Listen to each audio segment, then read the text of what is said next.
Olá, boa tarde a todos. Estamos aqui para fazer mais uma live, desta vez com o Prof. Belmiro de Sales.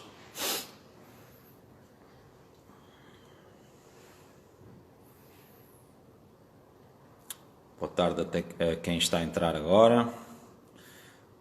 Estamos à espera que o Prof. Belmiro entre aí em direto. Boa tarde a todos que estão a entrar. Juma, Xavier, Sandra, Rick, Sandy. Boa tarde a todos. Espero que esteja tudo bem com vocês.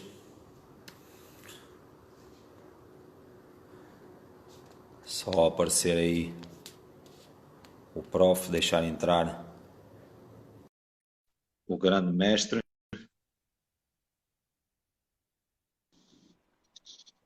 Fala, meu amigo.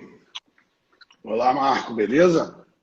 Tudo bem? Tá me ouvir bem daqui? Tô ouvindo bem. Certo? Só levantar um pouquinho a câmera, porque tá aparecendo só seu queixo, cara.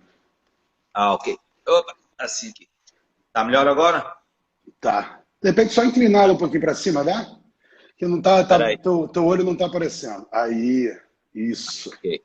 Ótimo. Só virar aqui, que eu estou aqui, dá para ver, estou diretamente do ginásio, Ah, onde eu estive a dar aula e vou dar uma aula a seguir online. É neste momento a única forma de nós podermos continuar a trabalhar aqui também. Creio que aí desse lado também deve estar isso parecido, aí. né? Tá O parecido. As ginásio, academias estão todas o ginásio fechadas. aí ainda não tem perspectiva de abrir. Também não. Aí Inclusive, também não. a gente está com um curso esse final de semana justamente baseado nessa questão, né?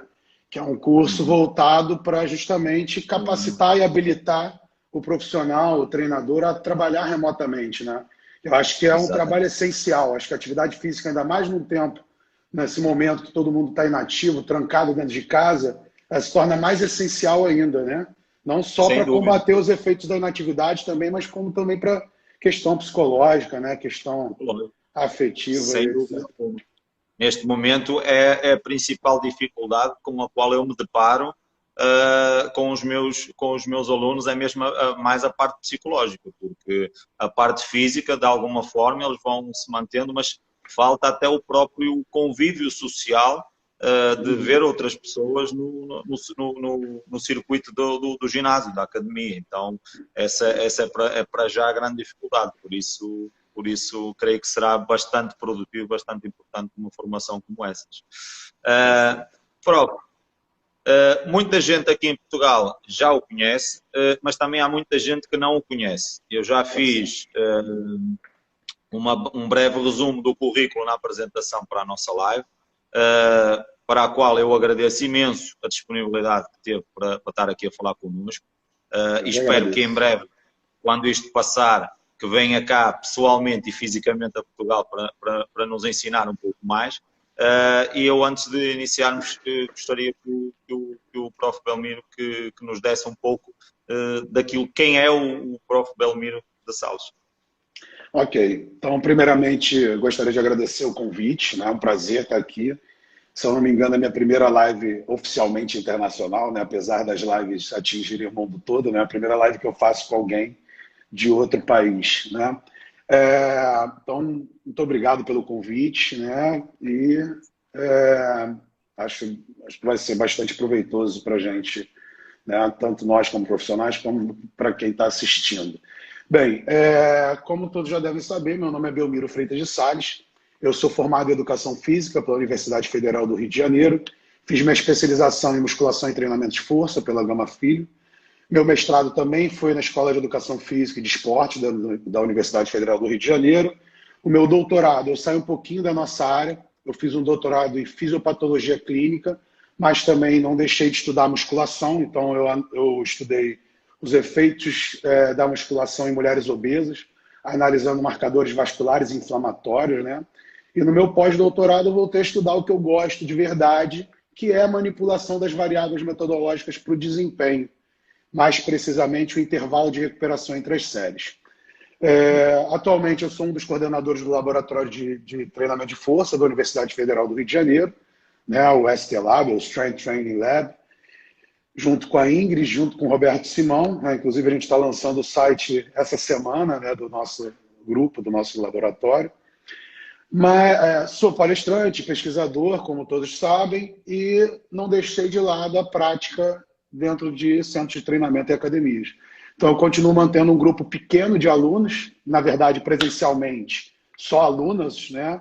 Faço até acompanhamento remoto de atletas, homens, sim. mas presencialmente hoje eu atuo só com mulheres, né? E aí eu atuo desde da Raíssa, que é uma menina super treinada, até idosa, né? Tem uma aluna idosa de 94 anos, Aquela 93 senhora anos. que publicou há uns tempos, a de 93 anos, né? Isso, Creio que isso. pode me Ah, ver a fazer o agachamento ali no banco. isso, Perfeito. isso. Excelente, excelente mesmo.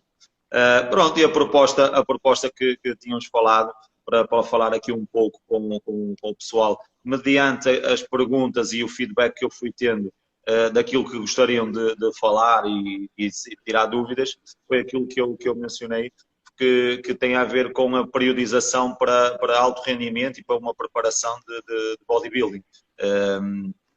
De que forma é que poderemos abordar numa fase inicial o treino, na fase de off, na fase de pré-contest, quais são as metodologias que o prof defende mais, se vai pelo feeling, se vai por uma periodização ondulatória em que abrange as mais diversas variáveis, isto tendo em conta sempre o bodybuilding. Qual é a primeira abordagem que faz quando é para tratar da preparação para um atleta de culturismo? Então, na preparação de um fisiculturista, nós temos duas principais fases. Você mesmo já citou. O off-season e o pré-contest, né? O off-season é a fase que você vai construir, ganhar massa muscular, né? Trabalhar em cima dos pontos fracos, né? Para criar proporção, simetria, né? Então é a fase de ganho, é a fase que o cara constrói a massa muscular. Nessa fase, normalmente não, né? Mas nessa fase, quase que absolutamente, o atleta está em superávit calórico. Ele está ingerindo mais calorias do que ele teoricamente gasta, até para ter ali, né, uma rebarba, né, uma sobra para construir a massa muscular, né, não ficar em déficit calórico, o que pode comprometer os ganhos ou até mesmo, né, inibir os ganhos de massa muscular. Então é nessa fase que ele vai construir a massa muscular.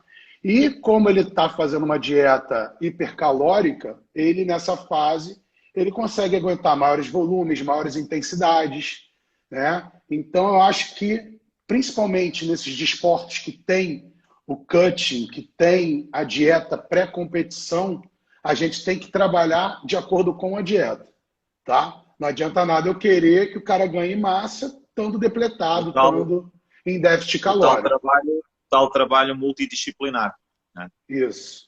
Então, assim, no off-season, como ele está em superávit calórico, ele quer ganhar massa muscular, a gente vai trabalhar em cima disso, né? Em cima dos pontos fracos, né? Vai trabalhar em cima de volume, intensidade. É uma fase que eu gosto de trabalhar variação de estímulos, trabalhando com estímulos de alta tensão mecânica e trabalhando também, né, uma variação com estímulos de alto volume, alta densidade, né? Então, assim, quando eu entro com treinos que são chamados treinos de força, né, eu entro no off-season. Não vou entrar com treinos com altas cargas, né, baixa densidade, num pré-contest, porque até, né, estando depletado, o cara não vai conseguir imprimir altas cargas. Então, assim, no off-season, normalmente, eu vario mais os estímulos, trabalho, né, a combinação de estímulos de alta intensidade de carga com estímulos de alto volume e alta densidade. Quando chega no pré-contest, que o cara trabalha ali uma restrição dietética, na maioria dos casos, aí depende muito do atleta, né? Mas na maioria dos casos não se consegue imprimir altas cargas. Então, o que eu priorizo? Eu priorizo o volume, a compensação dessa ausência dessa carga, pelo volume e pela densidade do treino. Como fazendo isso? Como que eu vou fazer isso? Reduzindo intervalos, fazendo mais repetições por série, já que eu estou trabalhando com uma carga um pouquinho mais reduzida. Talvez, se eu sentir a necessidade, eu compenso no número de séries, né? Muitas vezes eu tiro a falha concêntrica em alguns casos, outros casos eu mantenho a falha e tiro a carga, né? Vai depender muito do perfil de treino do atleta, tá? O atleta, O fisiculturismo assim, o treino para o muito individual. fisiculturismo é muito individual e customizado, né? A gente vê ali desde um Ben Pakulski, que treina com baixíssima carga, priorizando a técnica, né? Sim, Priorizando a desvantagem exatamente. mecânica, né? Sim, A sim, sim. velocidade de execução, a cadência, entre outras. Né? E a gente vê o outro extremo. Né? Tem atletas, né, no alto rendimento, mas outro extremo, poderíamos citar aí Arnold, Coleman, Ronnie, né? Ronnie Caras, Coleman, exatamente. Branch Warren, Johnny Jackson, por aí fora. O Eduardo Correia lá atrás também, Tem antes até. de ter o trabalho com o Patrick Tour, também era Sim, muito sim. essa linha de trabalho. Pegando aí no Patrick Tour, e tendo ele um método, o prof gosta de utilizar essas metodologias ou apenas e só pontualmente num ou noutro atleta que justifique a utilização desses métodos de treino? Então, Seja o SST, peguei no Patrick, que ele tem um método, aham. mas existe o SST, o MTUT, Então, essas siglas todas, por aí eu fora, tive esses métodos. com o Patrick Tour algumas vezes, né? Ele veio ao Brasil algumas vezes. Eu tive até com Sim, ele em sim, momentos descontraídos. Um desses momentos que eu sim. pude trocar uma ideia com ele com mais calma, que ele não estava rodeado de gente, né, em curso, etc., foi no casamento do Musa. Então, no casamento do Sim. Musa, a gente tomou uma cerveja, trocou uma ideia sobre a metodologia dele. E a metodologia dele é baseada nisso que eu estava falando. Né? O Patrick ele trabalha com ênfase em densidade. Então, se eu for perguntar qual o objetivo do método dele, é gerar o máximo de tempo de tensão possível. Inclusive, ele usou a frase para mim: se eu vou treinar o cara durante 20 minutos, eu combino estratégias para que esse cara fique sob tensão durante 18 desses 20 minutos. Então, combino rest pause com drop set, com super slow, Sim, sim. com isometria, com repetições rápidas, com cargas leves. Então, ele faz um monte de combinação, Sim. que inclusive, Joga com o tempo inicialmente... de descanso, os tempos de descanso também, aquelas séries Isso. pesadas que ele tem, aquelas 5 séries ou 4 séries de 5 repetições com 10 segundos de intervalo, por exemplo, Rest para manter pause. o estímulo de força, fazendo essa rest É um pause, hash pause, exatamente. assim, é Sim, hash sim, pause puro. Se você for ver, inclusive ele fala isso também, ele fala, cara, eu não criei nada. Eu criei uma exatamente. metodologia que combina métodos já consagrados, já conhecidos. Né? Então, se você for ver Exatamente. o SST modo 1, ele varia hash pause, drop set, super slow, né, com isometria. No outro, Uhum. né, o modo 2, ele faz uma pirâmide de hash pause, de intervalo. Sim.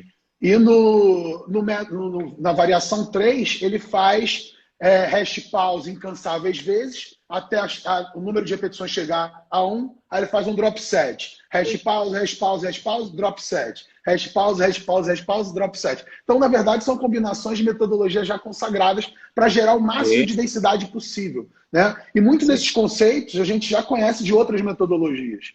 Então, assim, por exemplo, no treinamento em casa, o conceito de densidade hoje é o que deve imperar na ausência da carga. O cara não tem carga, o que ele pode fazer? Ele pode fazer volumes altos e priorizar intervalos curtos. Métodos como biset, triset, agonista-antagonista, pré-exaustão. Pô, dá para fazer isso em casa? Dá, cara. Dá para fazer tudo isso só com peso Sim. corporal, por exemplo. São Né? fatores de Então, a conta, exatamente. densidade ela é um outro caminho, né, para a hipertrofia que prioriza ali a resposta metabólica, na verdade. Né? Então, a Exatamente. densidade ela vai priorizar a resposta metabólica, enquanto a sobrecarga ela vai priorizar a tensão mecânica, a mecanotransdução. Então, o melhor caminho, na minha concepção, para o off-season, por exemplo, é a combinação desses estímulos. Então, em muitos casos, não estou falando que genericamente eu faça isso, mas eu combino esses estímulos dentro de um mesmo treino. Entendeu? Então, eu faço ali vamos falar assim, em grande parte dos casos, né? Eu gosto desse perfil de treino, mas eu gosto de pegar, fazer um aquecimento no primeiro exercício, como se fosse uma pirâmide crescente. Nesse primeiro exercício, ou de repente num segundo exercício, eu priorizo métodos de tensão mecânica elevada. Então, trabalho ali um cluster, ou trabalho um treino excêntrico, né? Eu priorizo a intensidade de carga.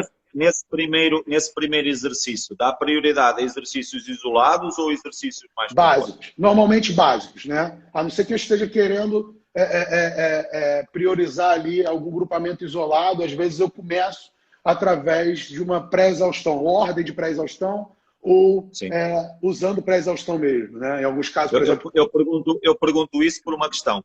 Foi uma questão que me colocaram aqui, que é uma questão que me aparece muitas vezes com muitas pessoas. Eu tenho algumas formas de abordar, mas gostava de saber muito a sua opinião. E é, imaginemos, por exemplo, uma pessoa que tenha uma assimetria, por exemplo, do quadríceps, tem mais dificuldade em desenvolver quadríceps ao invés do posterior de coxa. Faz sentido começar fazendo uma pré-exaustão de posterior de coxa e glúteo, sim, para que depois, quando passemos para os exercícios mais pesados, isto com isolados, para depois passarmos para um leg press, para um agachamento, para neuralmente solicitar mais o quadríceps, visto que o posterior já está cansado? Eu trabalho, por exemplo, atualmente a Raíssa em casa, ela está fazendo ênfases. Então, ela trabalha ênfase em anterior, ênfase em posterior e ênfase em glúteo, tá? E ela faz isso em alternância. Como é que eu trabalho a ênfase em quadríceps? Iniciando por exercícios de isolamento de quadríceps, né? Então, por exemplo, com ela, que faz muito bem, eu priorizo, por exemplo, um nórdico reverso, um sissy squat, né? E aí eu posso fazer pré-exaurir todas as séries nesse exercício para depois seguir para os multiarticulares, ou posso fazer, por exemplo, um nórdico reverso em combinação em bisete de pré-exaustão com agachamento, né? Até priorizando, no agachamento eu não tenho sobrecarga, eu não tenho peso externo. Então, como é que eu posso intensificar o agachamento? Pré-exaurindo o quadríceps, por exemplo. Né? Trabalhando, de repente, no agachamento, um agachamento parcial, que a gente viu que isola mais o quadríceps em detrimento do glúteo. Né? Então, eu faço muito isso, pré-exaustão de sissy com agachamento, né? Trabalhos de pré-exaustão de quadríceps, por exemplo, no nórdico reverso e um agachamento isométrico, né? Então, utilizo muito isso, em alguns casos até para corrigir desequilíbrios musculares ou para driblar desequilíbrios musculares. Estou pensando, por exemplo, num cara que tem dificuldade de sentir o dorsal numa puxada. Então, ele não sente dorsal, ele falha pegada, ele falha antebraço, ele falha bíceps. Como é que eu posso corrigir isso? Posso pré-exaurir dorsal num pull-down antes de fazer a puxada. Eu já vou para a puxada com o dorsal pré-ativado, com o dorsal pré-exaurido. E aí, finalização. Na puxada, o que vai falhar não vai ser mais o antebraço. O antebraço vai estar descansado. Então, talvez pela pré-exaustão do dorsal, eu incida mais o efeito ou o estímulo no dorsal, ao invés de esse estímulo pegar mais antebraço ou mais braço. Mesma coisa serve para fazer um supino. Tem gente que falha o tríceps. Tem gente que... né? Então, o que eu posso fazer? Posso pré-exaurir no crucifixo, posso pré-exaurir no voador. Né? Mas tirando esses casos, sem falar em ênfases, né? Aí eu estou falando de forma mais genérica, né? Eu, por exemplo, dentro da academia, vamos dizer assim, 50% dos casos eu vou proceder dessa forma. Ou então, quando eu vou fazer um programa geral de membros inferiores, sem ênfases, eu vou proceder dessa forma. Como?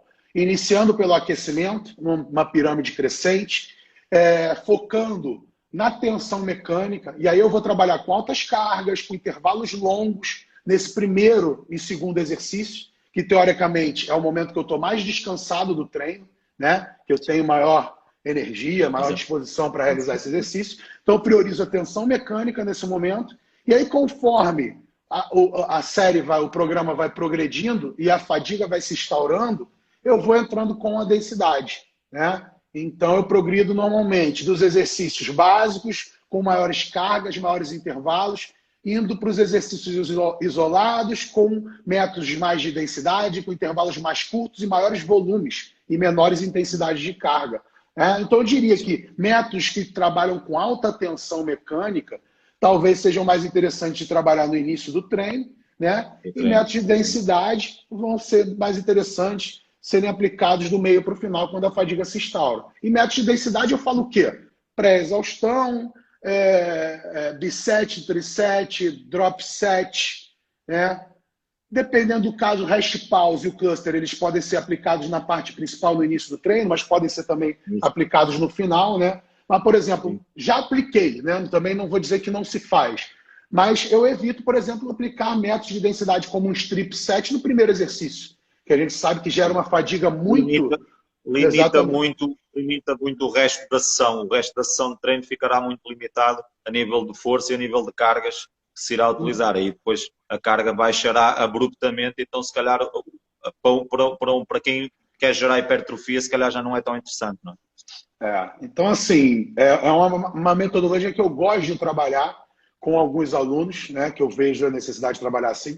Mas, por exemplo, Raíssa, eu trabalho dessa forma, trabalhando isolados no início. Eu, no meu treino, vario os estímulos, né? Então eu gosto de usar um método que eu e Simão, a gente brinca que a gente que criou, mas é o método de ordem variável. Então, se eu vou treinar peito e tríceps sempre junto, eu vou treinar num dia maior volume de peitoral, né, de básicos multiarticulares no início, e vou reduzir um pouco o volume dos isolados para tríceps no final. E num treino seguinte, eu vou jogar o tríceps para o início, vou elevar o volume do tríceps, o volume de exercícios, né, e de séries, etc., em detrimento do treino de multiarticulares do peitoral, né, de multiarticulares que envolvem predominantemente peitoral. Né? Então, eu gosto de trabalhar dessa forma, principalmente quando a pessoa não quer enfatizar sempre um grupamento em detrimento do outro. Aquele cara, eu quero um tríceps muito mais que peitoral, eu vou priorizar o tríceps jogando tríceps isolados no início, provavelmente. Né? Então, assim, não tem uma regra. Mas, assim... Exatamente, não há receita de bolo. Né? Exato. Então, na preparação para o bodybuilding, não há receita de bolo. Isso é menos altamente ainda, individual. né? Menos Exatamente. ainda. Eu costumo brincar, tinha lá o Mike Menzer, Arthur Jones, que se davam bem fazendo no máximo 6 séries, né? O Dorian Yates é um exemplo disso. A gente vê o treino do Blood and Guts do Dorian Yates, ele faz 6 séries. 6 séries de peitoral. Tu vê que é um treino sobre-humano. E aí tem as 6 séries do Dorian Yates contra as 50 séries de peitoral do Arnold. Quem estava certo? Não sei quem estava certo, né? Acho que os dois estavam certos, cada um para o seu contexto e para a sua responsividade. Até porque esses caras, eles experimentaram tudo, né? Tem que pensar que um cara tipo o Arnold, o Dorian Yates, tem 30, 40 anos de treino, se duvidar. Né? O Dorian Yates tem foto dele novinho treinando, o cara já está para lá de 60, então ele já tem uns 40 anos de treino. Então, tudo que o cara poderia experimentar, acho que ele experimentou, e ele casou, escolheu a metodologia que se adequa mais ao contexto dele, à responsividade dele. Então, assim, é muito particular, muito individual, principalmente no alto rendimento. Né? Costumo dizer que treinamento, para o iniciante sedentário que nunca fez nada, a gente tem até um caminho que parece uma receitinha de bolo, né? Um caminho mais ali, vou fazer um programa único, talvez de preferência alternado segmento, 6 a 8 exercícios básicos, né? Mas a partir do momento que o cara começa a frequentar a academia, os caminhos são diferentes. O cara sentou lá, começou a fazer, você viu que o cara fez uma série, 2 séries do exercício rindo, você vai aumentar automaticamente o volume de treino daquele cara. O outro fez lá uma série, né, custosa, né, teve uma dificuldade ali, você vai, de repente, até tirar o pé do acelerador, reduzir um pouco a carga, segurar a onda. Então a gente vai na tentativa e erro, né, na experimentação. Vai muito em contra aquilo que, por exemplo, nós, como personal trainers, temos, por exemplo, em mente no início, antes de estar com o nosso aluno, temos o treino já formatado ali em mente, mas que terá que ser adaptado à realidade da pessoa até naquele próprio dia, né? Porque mesmo até falando no contexto do tema de atletas, a maioria dos atletas, a maior percentagem, não é profissional, ou seja, não vive só do bodybuilding, tem outras atividades e que geram um nível de stress extra treino que por vezes, e vai influenciar, então por vezes chega o aluno, seja ele atleta ou não, ao pé de mim, e eu sou obrigado a ter que alterar aquilo que inicialmente estava programado, exatamente pela resposta que me é dada logo a partir do aquecimento ou do primeiro exercício. Claro. Sabemos ver a condição do atleta, se ele está preparado ou não para aquilo que nós... Aí eu acho que também vai muito do instinto do profissional de ter recursos ou não para aplicar naquela sessão, né? Eu acho assim que a ferramenta essencial... Desculpa, você ia concluir algum... Sim. Já tinha terminado. Força. Tá. Então, eu acho que uma ferramenta essencial para prescrição do cara mais sedentário até o cara mais treinado, é uma anamnese bem aprofundada, né? Você saber o histórico daquele cara e, principalmente para o treinado, destrinchar tudo que o cara fez, pelo menos nos 6 meses anteriores. Né? Porque, Sim. inclusive, a literatura e a prática vem mostrando isso, né?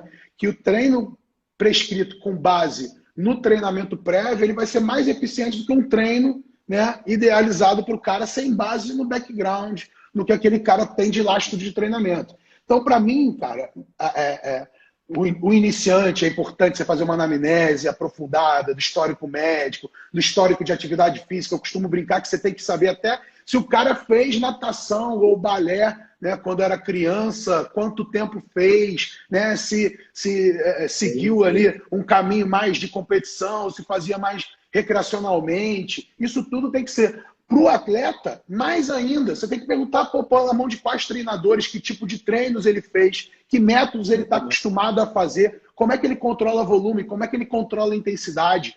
Pedir o protocolo que esse cara usou durante os 6 meses. Tem diário de treino? Deixa eu ver seu diário de treino. Dá trabalho? Dá um trabalho, mas você precisa sim fazer um treinamento específico, ainda mais no alto rendimento, que é um ajuste às vezes. Então, eu estou trabalhando com o Kleber Reis, né? Agora estamos um pouquinho parado, mas Kleber Reis foi um atleta, um atleta que tem 50 anos, mas já foi top no Brasil, já ganhou brasileiro, está voltando agora, profissional, né? Está na categoria Pro.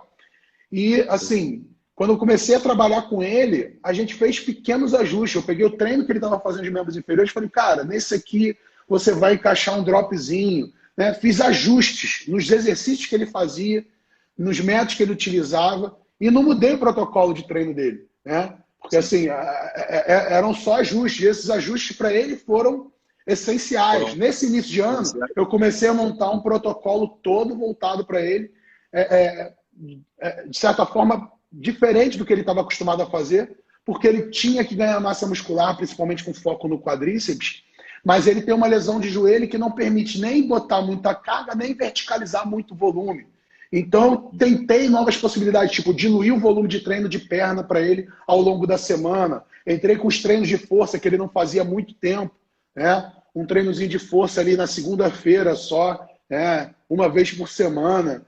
E aí, cara, assim, ele inicialmente estranhou, mas essa abordagem ali, adaptando com base nas limitações e nos objetivos imediatos, nos objetivos dele para esse ano, ele sentiu muita diferença, né? No tempo que ele conseguiu manter esse trabalho, que agora não está conseguindo treinar na academia, mas esses pequenos ajustes fizeram toda a diferença. Então, às vezes, é só ajustar um pouquinho o que o cara já está fazendo. Você não precisa mudar mirabolantemente o treino do cara. Então, para isso, você tem que conhecer toda a realidade daquele cara, todas as limitações, o cotidiano daquele cara, se ele está fazendo uma dieta, como é que ele responde aos diversos tipos de treinamento.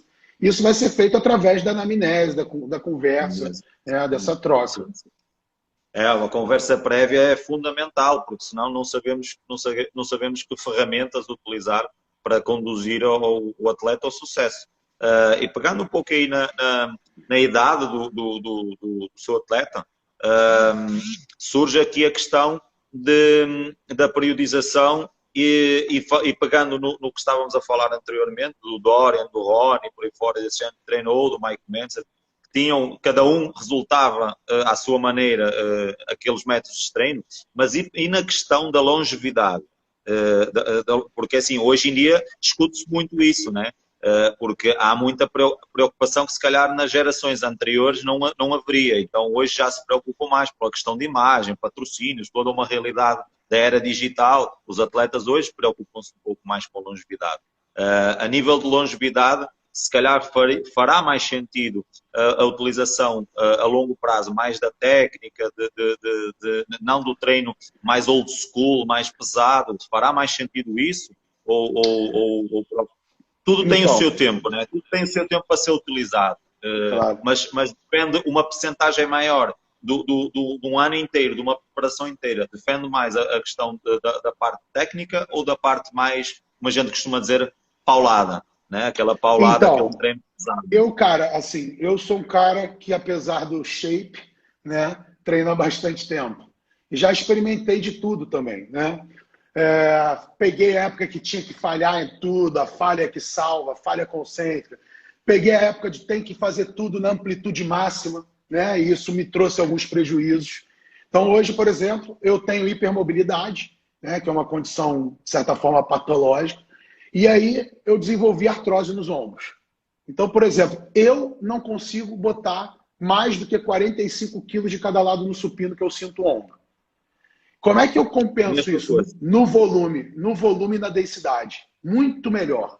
Né? Então, eu posso treinar 30 séries de supino, que eu não vou sentir o meu ombro, mas se eu fizer uma série no supino com 55 de cada lado e chegar próximo da falha, se eu der um molezinho, eu ferro meu ombro durante meses. Então, assim, isso é o meu exemplo. Vamos pegar o exemplo da prática. Dorian Yates interrompeu a carreira com rompimento de dorsal e de tríceps, né? Ronnie Coleman, tudo bem que ele tem uma doença congênita, mas o trabalho de carga gerou determinados prejuízos. Não que ele se arrependa, ele fala que se ele pudesse ele teria posto até mais peso.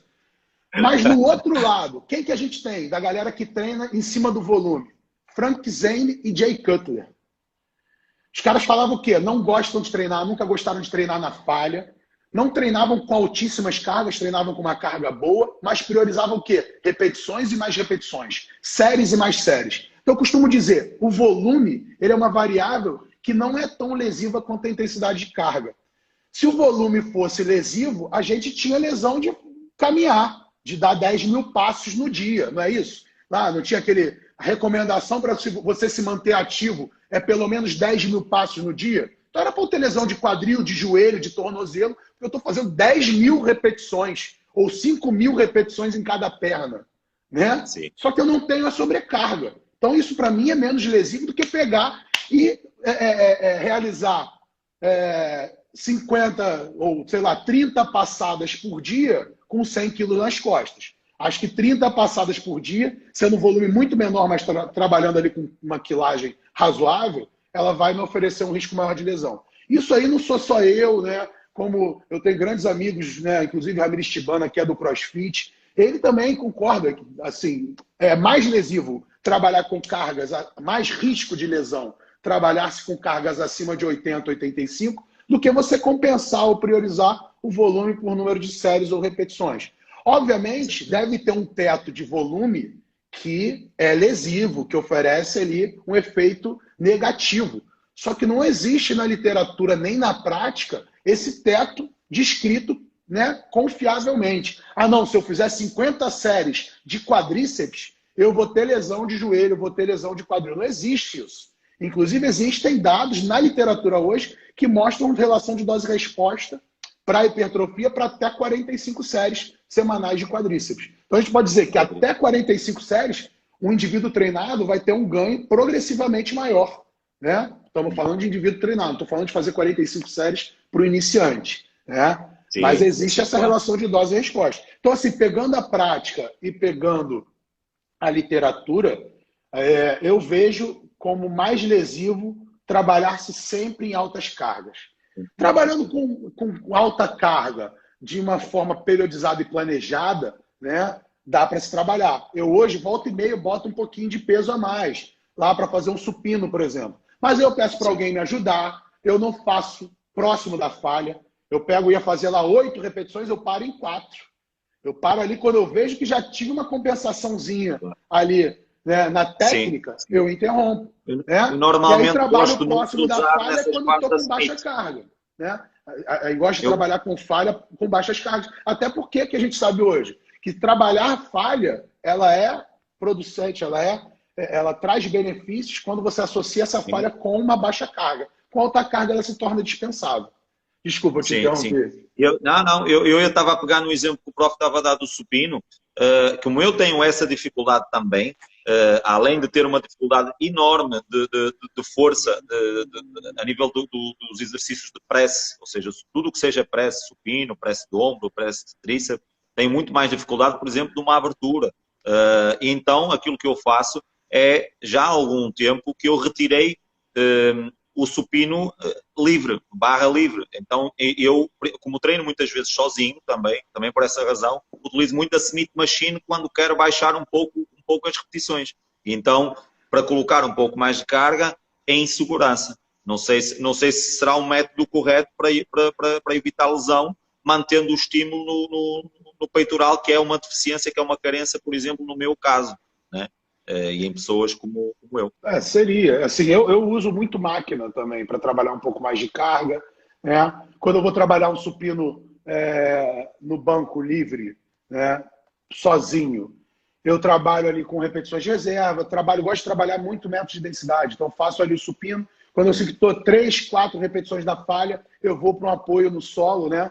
Faço aquele push-upzinho no solo. Ou então boto lá a sobrecarga. Porque eu sinto também que quando eu puxo próximo ou puxo na falha, eu tenho comprometimento técnico e tenho um maior risco, né? Então eu fico sempre próximo da falha. Ombro, né? Compensação do eu ombro fico básico. Próximo da falha. E aí, por exemplo, quando eu sinto que eu estou próximo da falha, 2 repetições, eu boto peso no suporte, conto 10 segundos, tiro do suporte, faço 2 repetições, boto no suporte, faço meio que um mix do rest pause com cluster, né? Que eu fico preso a essas 2 repetições. Quando eu faço a segunda repetição, um pouquinho mais, né, compensando a técnica, eu vou e boto no suporte. Aí fiquei em várias repetições muito próximo da falha, mas não chego na falha efetivamente, né? Então, assim, para o meu caso, eu me sinto mais seguro dessa forma e sinto aquele pump, aquela dor muscular de tardio que eu gosto de sentir, fazendo dessa forma, mesmo botando ali uma carga que seria o equivalente, por exemplo, a 60%, 70% da minha 1RM, né? Então, assim, compenso usando esse tipo de recurso. Sim, sim. Em relação a uma pergunta que foi feita, que também acho interessante, porque há muita gente que tem diversas abordagens quando tem esse problema, que é uma deficiência de uma assimetria também num determinado músculo. Neste caso, a pergunta foi também do quadríceps.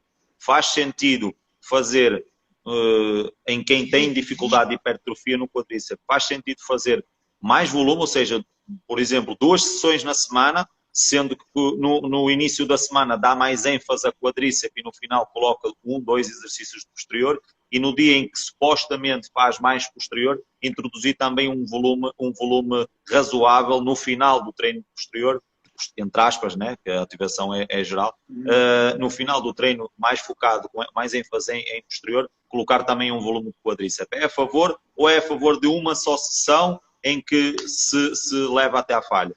Então, hoje, cara, assim, a coisa muda de figura, tanto com base na teoria, como também com base na prática. Então, a gente hoje vê atletas de alto rendimento diluindo o volume e gerando uma ativação, gerando um trabalho no grupamento deficitário com maior frequência. Inclusive, o Jonato fala muito disso, mas tem estudos com treinados, né, mostrando que, por exemplo, talvez um caminho de variação de estímulos, aí eu não estou falando que é melhor, estou falando que é um caminho para variar o estímulo. Seria diluir o volume do quadríceps e treinar quadríceps todo dia, por exemplo. Então, ao invés de eu fazer lá 15 séries em uma só sessão, eu pego e faço 3 sériezinhas de quadríceps em todas as sessões, em 5 vezes por semana. Isso que eu fiz com o Kleber, entendeu? Essa modificação que eu fiz. O que eu fiz? Como não dava todos os dias, os dias, mas escolhia um exercício específico. Isso. No caso dele, eu foquei em extensora, tá? Então, assim, extensora para isolar mesmo o quadríceps. Então, faz ali uma pré-ativaçãozinha da extensora em 3 sériezinhas ali no início e treina ali quadríceps teoricamente todo dia. Ele estranhou a princípio, né? Por quê? Qual a limitação dele? Ele não consegue botar carga e eu não consigo verticalizar o volume em uma só sessão. Por quê? Ele sente também o joelho. Se ele faz lá 5, 6 séries, a partir de tal série, ele começa a sentir dor no joelho. Né? Então, o que eu fiz? Priorizei o volume e diluí o volume ao longo da semana, para ele treinar, teoricamente, o quadríceps todo dia. Pô, mas ele não vai ter tempo de recuperação, não vai ter tempo de ter supercompensação, né? A gente lembra lá. Tudo depende do estímulo. Né? É aquilo que eu digo. Se você dá um estímulo de intensidade moderada e baixo volume, esse estímulo pode ser dado todo dia. Então, até uma recomendação que eu estou fazendo. Pô, não quer treinar? Não gosta de treinar? Nesse momento que está em quarentena, pega e faz um sentar e levantar da cadeira 1 ou 2 vezes por dia, flexão plantar 1 ou 2 vezes por dia, e faz isso todo dia, se mantém ativo. né? Sim, Então, sim. assim, tudo vai depender desse equilíbrio, né? E da distribuição do volume ao longo da semana. Então, nada impede dele treinar esse volume do quadríceps diluído, né? Com a Sim. Raíssa, eu gosto de trabalhar, quando a gente estava trabalhando na academia, ênfase em quadríceps na segunda. Então, como é que dará ênfase no quadríceps? Começando pelos isolados, trabalhando em técnicas de pré-exaustão, priorizando o volume desses isolados. Quais seriam os isolados para quadríceps? Cadeira extensora, nórdico reverso e sissy squat. Pô, o sissy squat é lesivo. Tem uma live da semana passada com, na minha opinião, um dos maiores ortopedistas do Brasil, se não do mundo, especialista cirurgião em joelho, que é o Pietro Manarino, né? Chefe da residência médica em ortopedia na UFRJ. Ele fala Sim. categoricamente que, pô, sissy squat, nórdico reverso não são lesivos pelo joelho, ao contrário do que se pensa. Talvez tenha uma compressãozinha ali femoropatelar um pouquinho mais elevada que outros exercícios, mas não é algo que vai te oferecer um risco, principalmente pensando em alguém que não tem lesão de joelho e alguém que é nível avançado de treino, né? Então, priorizava pela ordem, começando pelos isolados, trabalhando técnicas de pré-exaustão e trabalhando em cima do volume dos isolados, né? Priorizando o volume dos isolados. Na quarta-feira, eu entrava com posterior e aí, nesse dia, eu deixava o quadríceps descansar. Por quê? Porque para posterior tem como a gente isolar. Tem como a gente fazer as flexoras, em pé, sentado, deitado, nórdico, razor curl. Se quiser entrar com glúteo, né? Você entra aí com os stiffs e variações, né? Então tem como você isolar a cadeia posterior. E aí na sexta eu reativava o quadríceps, né, nos multiarticulares, mas trabalhava mais os exercícios multiarticulares com ênfase em cadeia posterior. Então, Romanian Deadlift, o próprio terra, né, técnicas de pré-exaustão para glúteo, né? Entrava até com glúteo isolado, né, com caneleira ou na polia baixa, como forma de pré-exaustão. Então, faço e fiz isso muito tempo com ela, né? Já trabalhei com ela também, ênfase em força, em multiarticulares na segunda-feira, né? Básicos, com intervalos mais longos, com maiores cargas. Na quarta-feira entrava com estímulo de maior densidade, mais voltado para hipertrofia. Sexta entrava com treino também mais regenerativo. E aí, como ela tem um déficit posterior, nesses treinos que são globais, né, que eu não isolo nem anterior, nem posterior, nem glúteo, eu começava enfatizando cadeia posterior, já que o déficit dela, a carência dela era de posteriores de coxa. Hoje já não é. Apesar dela gostar mais de enfatizar isso, hoje ela tem uma proporção maior, ela tem um posterior já mais hipertrofiado e mais de acordo com o glúteo e com o quadríceps dela. Então, assim, hoje ela tem um físico bem harmônico e a gente trabalha em cima dos desejos e das vontades dela. Então, por exemplo, ela não quer mais desenvolver membros superiores. Então, ela treina uma vez por semana membros superiores. Ela não treina exercício para peitoral, ela não treina exercício para trapézio. Né? Chegou até a fazer paralelas uma época, mas começou a desenvolver muito peitoral, ela parou. Então, ela enfatiza deltoide, ela enfatiza tríceps, né? Dorsal também não, porque as costas dela estavam muito triangulares. Paravertebral ela tem muito. Então, assim, a gente tem coisa que a gente não treina, tem coisa que a gente treina todo dia. Panturrilha, por exemplo, ela fez durante muito tempo, todos os dias, e nessa época ela desenvolveu bem a panturrilha. Pô, professor, mas vai lesionar? Cara, a panturrilha você já usa automaticamente todo dia. Já é um músculo de grande composição de fibras do tipo 1. Né? O gastrocnêmio tem meio a meio. O sólio tem mais fibra do tipo 1 do que fibra do tipo 2. Então você vai conseguir trabalhar com alta carga, com alto volume. O Ben Pakulski dizia que treinava na fase em que desenvolveu mais a panturrilha dele. O Ben Pakulski falou que era quando ele sentiu maior diferença foi quando treinou todos os dias.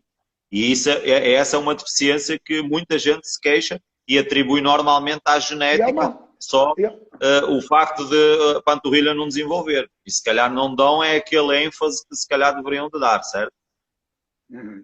Então, na verdade, assim, panturrilha, ela é uma alavanca interresistente, então ela teoricamente é aquela alavanca mais eficiente, né? Então, você consegue associar altíssima carga com grande volume.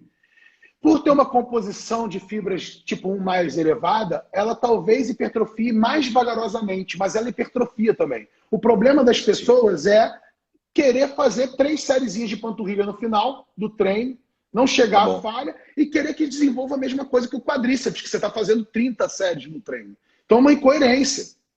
talvez você tenha que priorizar até mais o volume de panturrilha, né? Por ser um músculo mais resistente, do que os outros grupamentos, né? Se você quer Eu desenvolver a provavelmente panturrilha. gosto de colocar lá no início. Eu, panturrilha, normalmente eu coloco sempre no início. Eu digo sempre aos meus alunos, panturrilha sempre, antes de começar o treino. Eu fiz Vai ontem o fazer. treino. Meu Sim. treino ontem eu fiz. A brincadeira foi bisete de 2 isolados. Então o que eu fiz? Sim. Né? Um alternado do segmento. Então peguei e fiz abdução com panturrilha. Fazia uma série de panturrilha, comecei pela panturrilha, série de panturrilha, série de abdução, série de panturrilha, série de abdução. Aí eu mantive o estímulo cardiorrespiratório, cardiovascular, né? Então, quando a gente faz um alternado do segmento sem intervalo, a gente percebe através da frequência cardíaca que é um estímulo um pouquinho aeróbico, né? Um cardiorrespiratório, vamos dizer assim, né?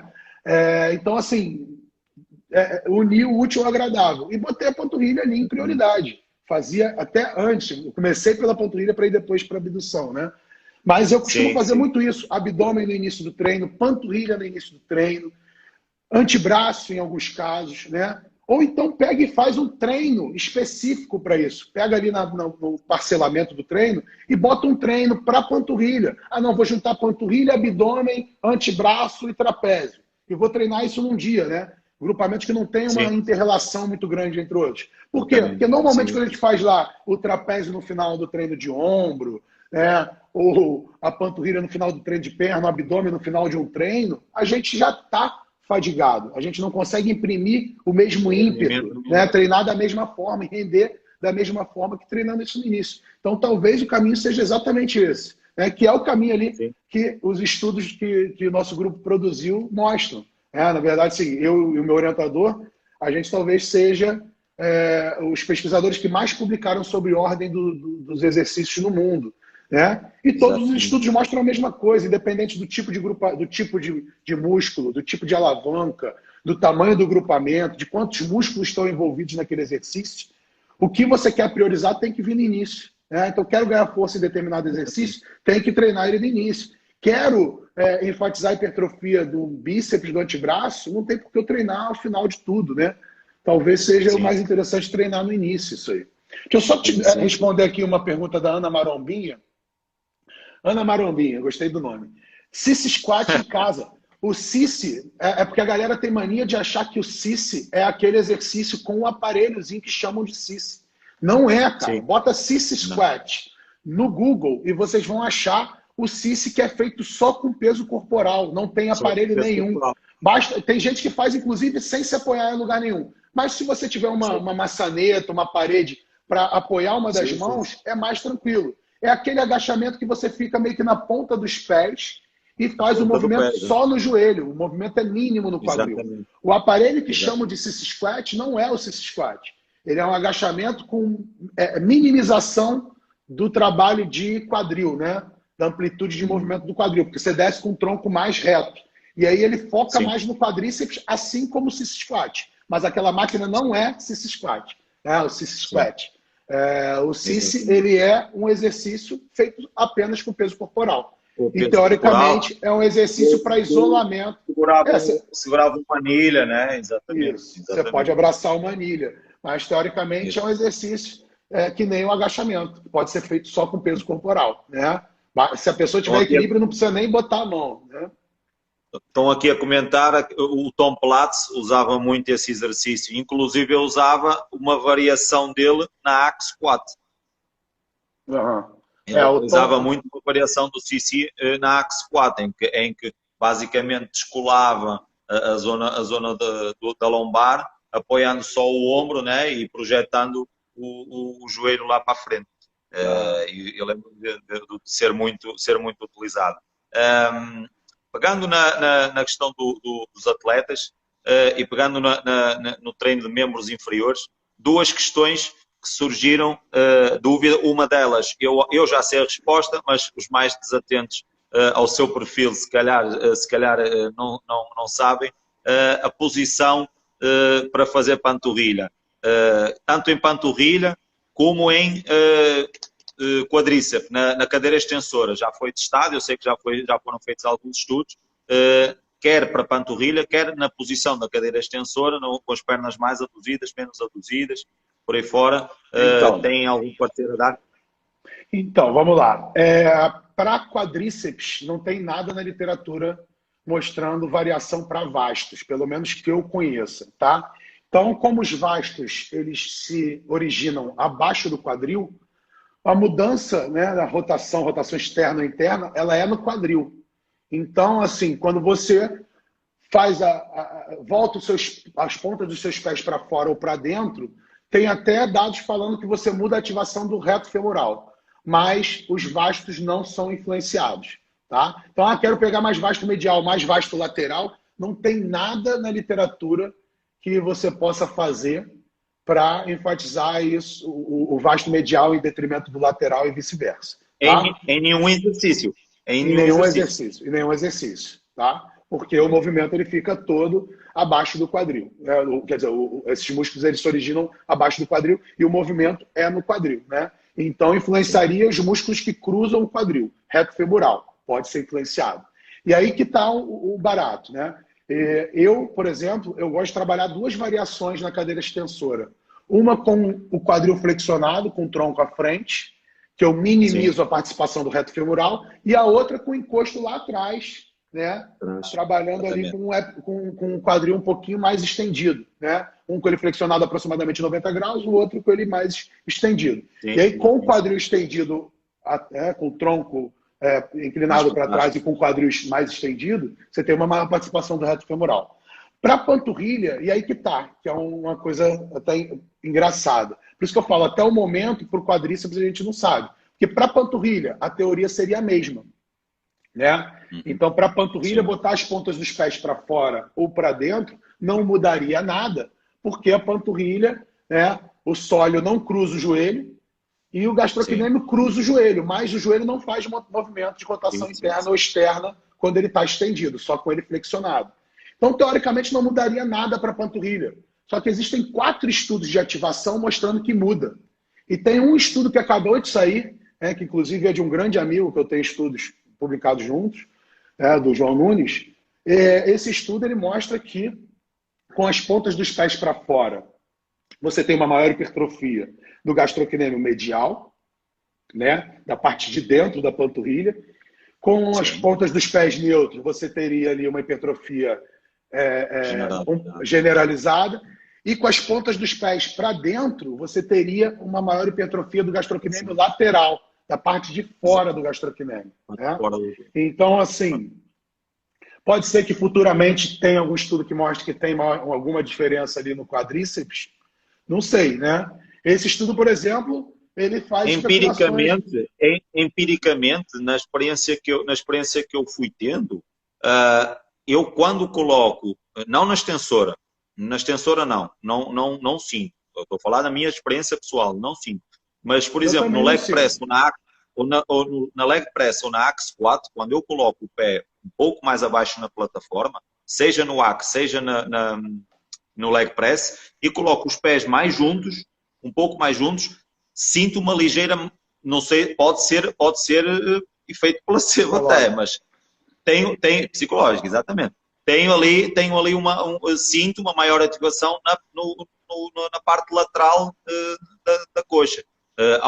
Ao invés de, por exemplo, num sumo squat, além de solicitar, de sentir bastante a zona do adutor, também sinto um pouco o hasto medial.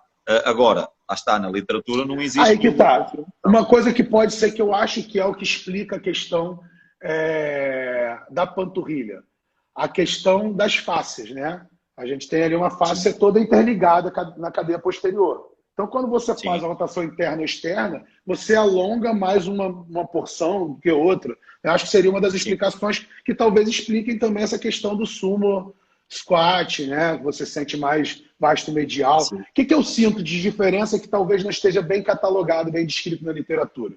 Pés mais altos, eu sinto mais posteriores. Pés mais baixos, eu sinto mais anterior. E aí eu acho que a questão relacionada à amplitude de movimento do joelho, né? E relação de amplitude de movimento do quadril em relação ao joelho e vice-versa, nessas variações. E com as pontas dos pés para fora, com as pernas abertas, né? Afastado, com afastamento dos pés, eu sinto mais adutores. Em relação ao vasto, não sinto mais ou menos vasto em relação à posição do pé ou ao afastamento das pernas. Se calhar fazendo uma repetição mais parcial, se calhar aí já se poderá sentir um pouco mais, não? Falando também daquilo que falámos Assim, no por início, exemplo, com o agachamento parcial, solicitar mais o quadríceps, se calhar aí poderemos sentir mais. Eu sinto mais, assim, trabalhar porção distal do quadríceps, por exemplo, nas extensoras, nos exercícios ali isolados. Enquanto nos multiarticulares, eu sinto uma fadiga mais proximal, né? Mais próxima do quadril. Então, por exemplo, quando eu faço um agachamento, eu sinto que eu falho, mas eu falho com aquele incômodo mais no meio do quadríceps, né? Enquanto quando eu faço uma extensora, eu falho com um incômodo mais próximo do joelho. E eu sinto que o pump acompanha isso. Eu tenho um pump muito maior, né, lá na região distal, né, pelo menos visivelmente. Né? Mas eu vejo um pump maior na extensora do que num leg, do que no agachamento. Sim, eu sinto, sem dúvida, sei lá. Sem dúvida. Né? Então, assim, mas é tudo feeling, né? A gente está falando de sentimentos. Sim, então, assim. Sim, exatamente. É o feeling do treino. A extensora, quando é para quadríceps, não há exercício que se sinta. Tem um feeling maior no quadríceps do que a extensora, isso sem sombra de dúvida. Sem dúvida. Estamos aí, Abdala Astu, falando. Eu sei, Abdala, esse artigo da panturrilha, né? O da panturrilha foi do João Nunes. Inclusive, ele veio para minha mão lá para eu avaliar para a Jornal. A Jornal me enviou o artigo. Muito bom o artigo, né? Mas como eu estava com um pouco de limitação de tempo e eu já sabia que era dele, ele já tinha me falado, achei que de repente rolava um pouquinho de conflito de interesse, então eu recomendei um amigo meu para avaliar o artigo, né? Mas é um artigo muito bom, né? Assim, achei bem interessante e é um divisor de águas, né? Que abre um precedente aí. Exatamente. Agora entrando na questão de exercícios polémicos por aí, que já foram de alguma forma discutidos, não é polémicos, mas que geram alguma divergência de opiniões, aqueles exercícios do chamado miolo do peito, né, da anilha, em comparação com outros exercícios mais básicos. Eu já li em relação a isso, o Prof também publicou recentemente sobre isso, e foi uma surpresa aquilo que eu também li, mas o que é certo é que se calhar não é tão necessário inventar quando na base está a resposta, não é? Aham. Em relação ao miolo do peito, no caso. Então, assim, em relação ao miolo do peito, né, a região mais medial do peitoral, na verdade, assim, não tem nada na literatura avaliando hipertrofia, né, comparando essas porções, vamos dizer assim, ou regiões do peitoral. Tem um estudo agora que acabou de sair, do Thiago Mata, que mostra maior pump na região proximal durante o supino. Agora, a gente precisa ter outros estudos avaliados, como outros exercícios, como um voador, por exemplo, para ver se o voador, de repente, não gera mais pump ou até maior hipertrofia do que o supino, em comparação. Né? Mas a gente vê que sim, que o supino ele gera um aumento, né, de espessura muscular de forma imediata, maior na região proximal do que na distal. Agora, isso pode ser algo comum a todos os exercícios de peitoral, né? Mas isso já dá aquele... Nos mostra que a gente não precisa buscar algo mirabolante para trabalhar essa região, porque ela já é trabalhada através dos exercícios básicos. Né? Como exemplo, o supino. Né? Então, aquele exercício que a galera faz com anilha, na verdade é um exercício de isometria. Né? Você faz ali é dinâmico, né? Mas a resistência ela é feita com o membro contralateral, a anilha não faz efeito nenhum. A anilha gera tensão sobre o deltoide. Quanto mais distante, mais você vai sentir deltoide, quanto mais próximo, menos. Né? Então, pode fazer isso? Acho até interessante você fazer isso, por exemplo, essa contração, essa adução forçada horizontal dos ombros, por exemplo, entre as séries do supino pode ser um recurso. Mas não precisa da anilha. Né? Basta você fazer ali um trabalho de isometria, um trabalho dinâmico. Eu costumava fazer lá atrás, eu já faço desde lá há muito tempo, já com halter. Fazia normal, imagina, fazia uma super série de abertura, né? Abertura inclinada ou abertura plana, e depois fazia o press na sequência, fechava com o halter, fazia isso, não fazia com anilha, fazia com halter. Prof, estamos aqui a dar o sinal de que está a terminar esta hora, eu só tenho mais 15, 20 minutos. O Prof tem a oportunidade de ficar mais um pouco ou tem o tempo contado? Não, posso voltar um pouco, mas vai fechar essa, né? Essa vai Sim, fechar sim, e vai vai fechar voltar. essa agora. Voltamos já a seguir, tá? Até já então, Tá, até já. então a gente volta.